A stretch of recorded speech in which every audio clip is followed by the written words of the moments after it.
Professor Baptiste MEYER, and he's going to talk about 20 years of brain gain of diaspora's networks around the world.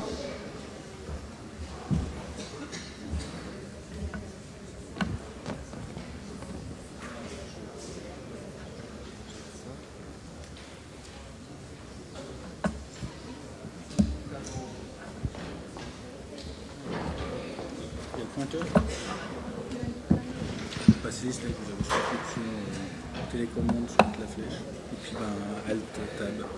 Bon, je peux déjà passer sur Alt Tab alors. Si vous faites une fois Alt, juste Alt Tab, non, il faut appuyer Alt et ensuite Tab. D'accord. Vous êtes sur l'autre. Si vous refaites, vous êtes de nouveau sur l'autre. Ah bah super. Good afternoon, buenas tardes, bonjour. I'm losing my language. So, last time I came to the EPFL was 20 years ago. It was at the beginning of my scientific career and at the beginning of ACIS. So for me it's a very moving opportunity to be here with you today because it reminds me of when I was a young researcher studying a very surprising association of highly skilled expatriates. And that was like what we could call, would become later a paradigmatic exemplar, a model of link and networking initiative from southern countries with high professionals in the north. So what I'm going to tell you today, what I'm going to, the narrative that will be mine is trying to contextualize what this ACIS initiative has been in comparison to other initiatives in the world of the same sort, of the same kind. And in 15 minutes it will be quite sketchy, but at the same time you can raise any question you have if you'd like to have more information on these processes of networking, diasporic networking. So let me remind you that in the 1990s we turned to the brain gain option. We shifted from the brain drain paradigm and we turned to the brain gain paradigm.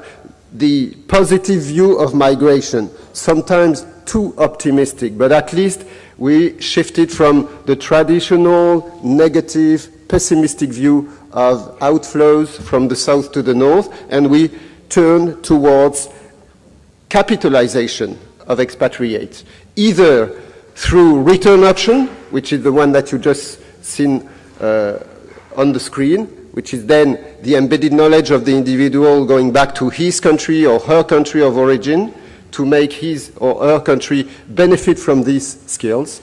And the new one, inspired by the Colombian, especially Colombian pioneering experience in the 1990s, which is the diaspora option, the reconnection of the expatriates without a physical return to the country of origin.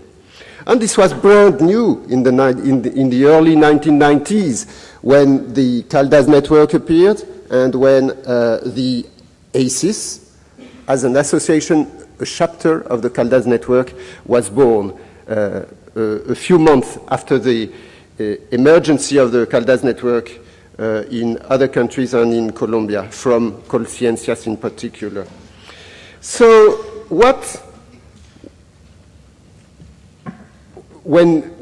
I had the great opportunity of knowing of the ACIS very early in its life and very early in my career. And we studied it, and after a couple of years, this Colombian experience of ACIS here, PEX in New York, and ACAST in Paris, the chapter of the Caldas network and of other networks of Latin American countries, we just noticed this new brain gain option as through the diaspora. And we observed these specific cases, and we looked at other cases all around the world at the end of the year the 1990s, at the end of the 1990s, and then in the early 2000s we could just make census and statistical estimates on this number of diasporic association of the type of ACIS and Red Caldas. And this is what you see on the screen. Now, this, as you can see, these associations have expanded a lot in terms of number during the first decade of the 21st century. And we can see that most of them, at the time that we could do our last census in the second part of the year 2000, we could see that Latin America had the smallest amount of these diasporic networks compared to Asia, the famous Indian and Chinese and Taiwanese and Thai networks, very famous in America especially, and lots also of these kind of associations present in, let's say, from the African region. So the Latin American region lose its momentum in terms of creation of such kind of associations during the beginning of the 21st century, after having been the initiator and the pioneer in the creation of such networks in the 1990s. Well, these are the connections of these countries with their regions of origin. So you can see that the main flows are between North America and Asia, North American-based Asian associations, then the European, Latin American and African-based associations, African and Latin American, European-based associations, and then those in the North America with relationship with Africa and Latin America.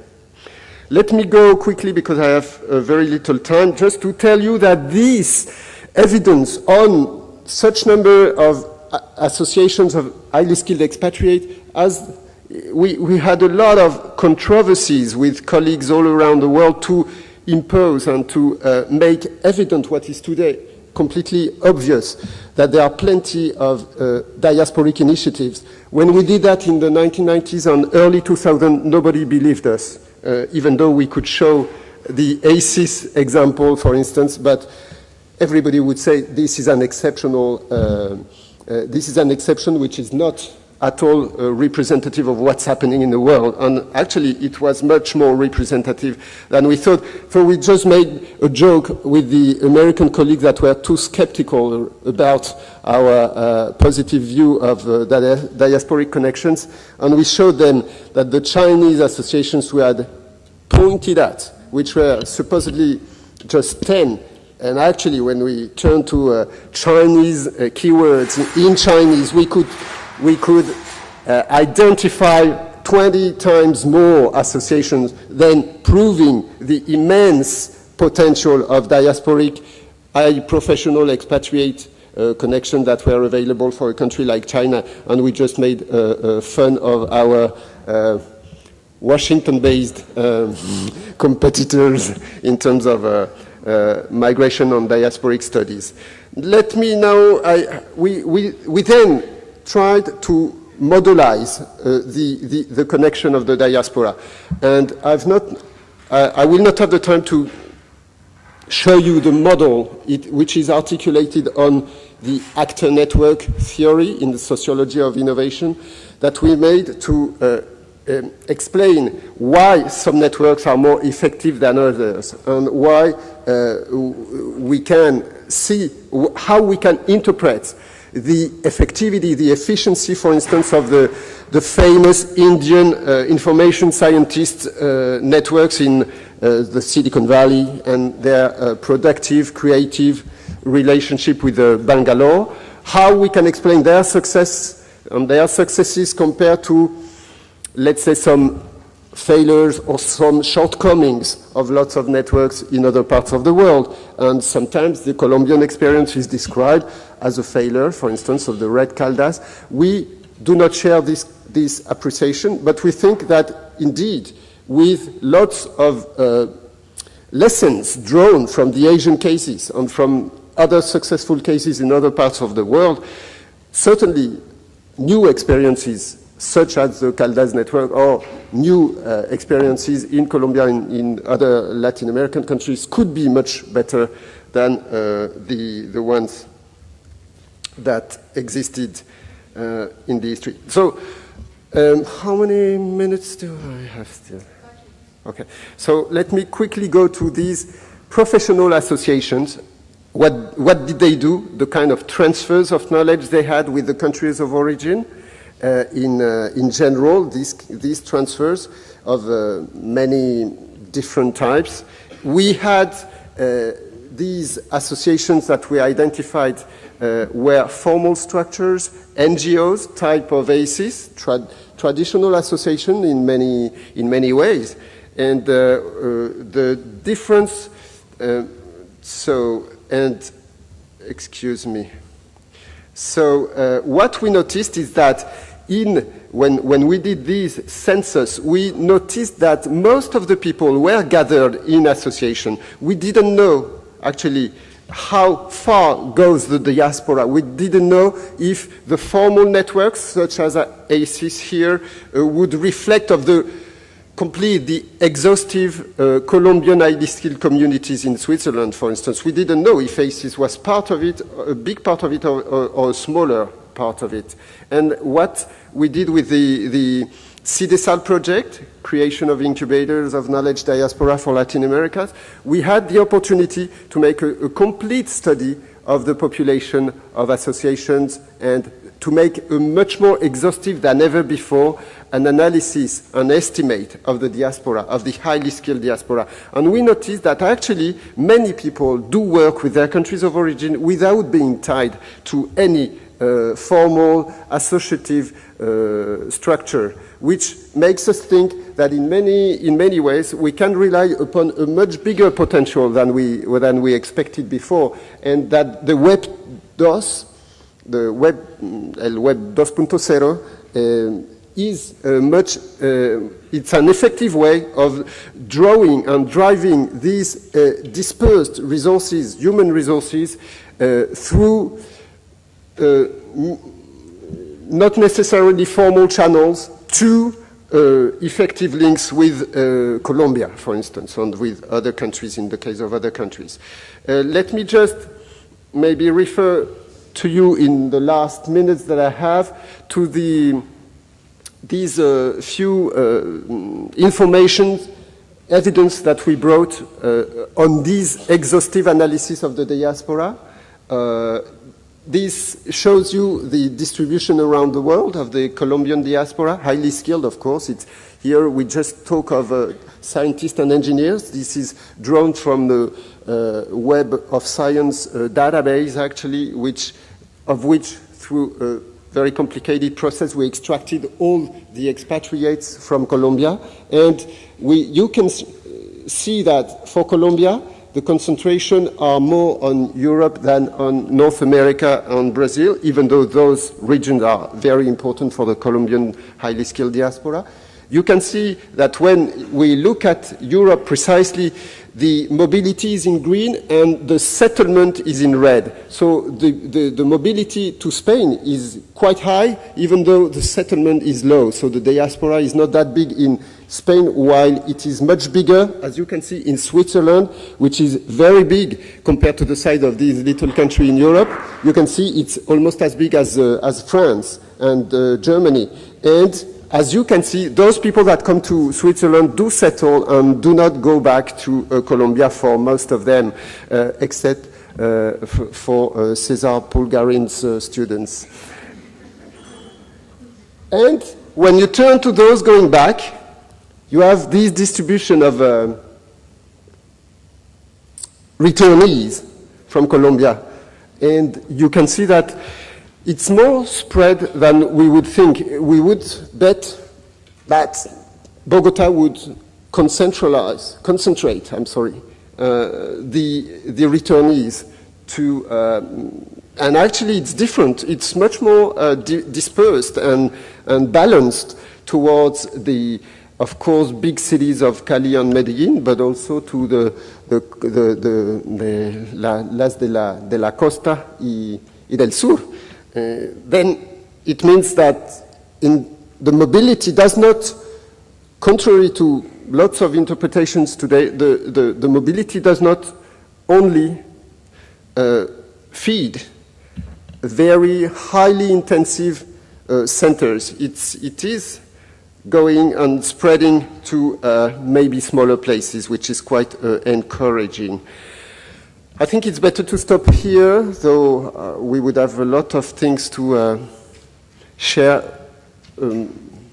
further, but these are the information, the websites where you can find information on this subject. El Observatorio Diasporas, que se llama MICAL, y también la Red C, que mencioné ayer, que es una plataforma, which is a platform for interaction between the diaspora and the scientific thematic communities within Colombia. Thank you very much, and I'm ready to answer your questions.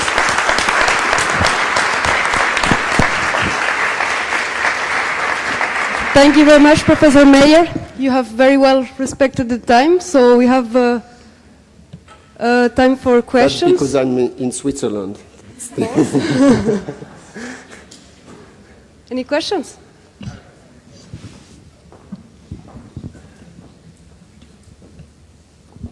Thank you, Jean-Baptiste. It was a pleasure to meet you again after 20 years. Yeah, it was my pleasure too. My question has to do with the comparison between the situation in the past in Colombia and the current situation. Yes. As you well explained, I mean, the paradigm has changed and then there's not more north-centered. But in any case, ACIS is still in the same situation where it is mainly based in some patriarchs, like Cesar or Eduardo or some others. And that was the case at the beginning, and it's still there. So how would you explain that? How would you, that we are not, I would say, we are not following the current? It's a different case. We are still having a professor who is somewhere, and that professor is attracting students, and some of them are going back, those from Cesar, some others are staying abroad, sorry. But then it seems there's no change there, even if the situation has changed in the world. No change in ACIS? In ACIS, yeah. Okay. I'm saying ACIS is much better now, of course, but the model, I would say, there are more students and many more possibilities, but there are still 4 or 5 groups which are the basic, how to say, structure of ACIS. But ACIS doesn't have to change because you were much in advance, ahead of your time, as you were the initiator of such kind of processes in the 1990s. And I think now the people have catch up with you, with yourselves, and maybe you don't have to change yourselves as you were in advance. No, but apart from this joke, I do think that such initiatives like ACIS showed the way that many others borrowed and went through. And the Asian situation is very much an extension, development of what the Latin American earlier experiences developed. What could be done today which was not possible to do when ACIS was created 20 years ago, is that lots of extensions through the web are easy to do and extremely user-friendly and socially powerful, and that maybe is the future of ACIS, to expand through platforms Red Sea type. I mean, it's not an advertisement for Red Sea, it's just that it's a good way now to make these interactive connections, which were not even thinkable in the 1990s, when the web was not, even Web 1 was not even existing. With regards to your association, I've not followed it in details, and I could not say, and I could not advise of any specific dynamic to be suggested. Or I just think that if it is still alive, it's an enormous success, and it's a proof of need too, and of responsibility for all of you to go on and be able to expand for the future of the relationship with Colombia. It has been extremely promising. It has matched these expectations in many ways. It's great. I would just suggest many other associations to have had the same opportunity. Thank you. I just want to ask you, in comparison with what you have mentioned about the networking or the success of the Chinese or Vietnamese, the Asian community and the rest of the world, would you say that it's possible to make a model or have a model of what are the characteristics or the points which are essential for a good liaison and expanding community, as I've said, ACIS and many of the others that are not necessarily organized in such a way, but organized through networking or so? Are there any criteria that is actually very important? Thank you. After skepticism, lots of agencies, international agencies, have tried to understand what could be done with the diasporas. And many of them, like the World Bank, for instance, came out with management prescriptions, recommendations, orientations, thinking that you would just have to have good institution in the country of origin, and the diaspora could be, the input of the diaspora could be immediately collected and benefited by the country of origin, which is a bit naive, because in fact, if these countries have developmental problems, it's precisely because their institutions are weak, and this is what Gunnar Myrdal mentioned as the weak state, in the 70s.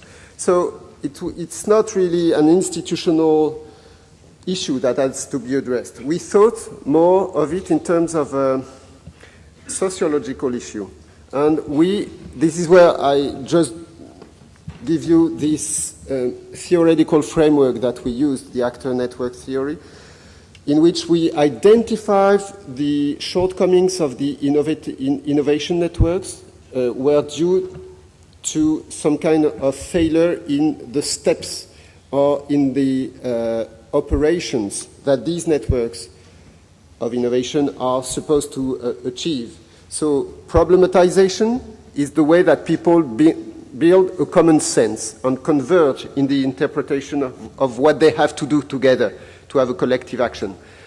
The second operational need is to mobilize. So you have to extract or to channel the actors from their existing networks to a new one in which they can fit.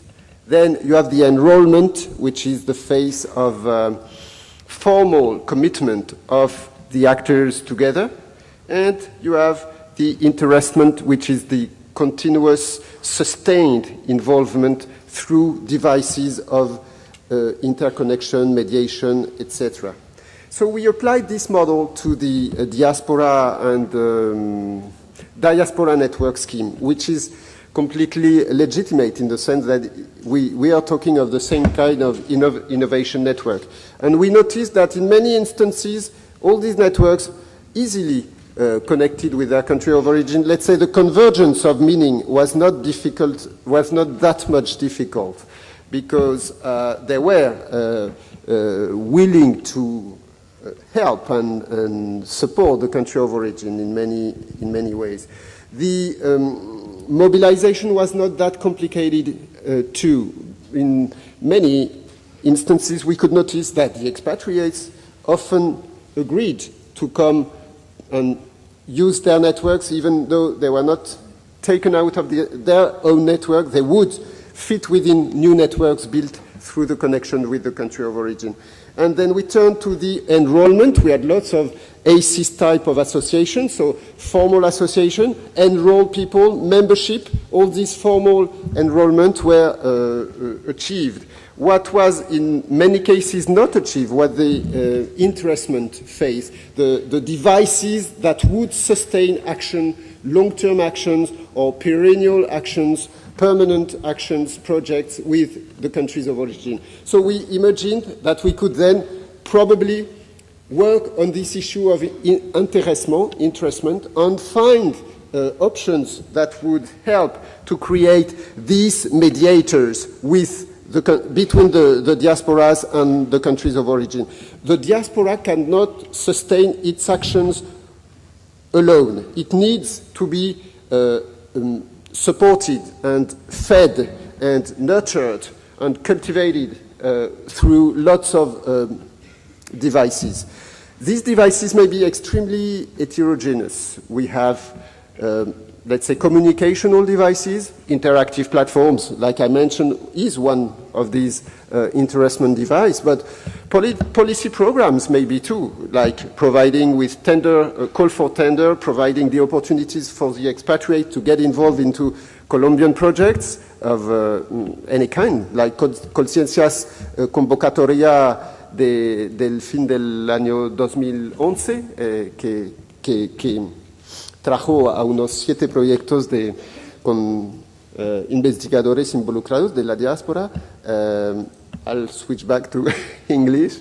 And you have also Professor Meyer, I'm sorry, but... symbolic, I'm finishing. Just symbolic rewards, like any kind of reconnaissance given to the expatriate that contributes to the country of origin. Any type of interestment may be useful.